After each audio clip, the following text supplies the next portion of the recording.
બાળકોના ફેવરેટ અને પેકેટમાં મળતા લસણિયા સેવ મમરા આજે મેં ઘરે રેસીપી બનાવી છે.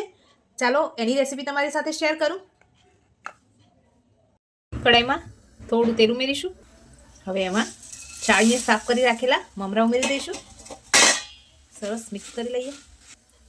આપણા મમરા સરસ ક્રિસ્પી થઈ ગયા છે. હવે એને બીજા વાસણમાં નીકાળી લઈએ. મિક્સર જારમાં 6 થી 7 કળી લસણ લઈશું. અડધી નાની ચમચી જેટલી હિંગ ઉમેરીશું. સ્વાદ પ્રમાણે મીઠું, 1 ચમચી જેટલું લાલ મરચું પાવડર ઉમેરીશું. હવે એમાં 1 થી 1.5 ચમચી જેટલું તેલ ઉમેરી અને સરસ ક્રશ કરી લઈએ. લસણની પેસ્ટને આપણે કઢાઈમાં ઉમેરી દઈશું.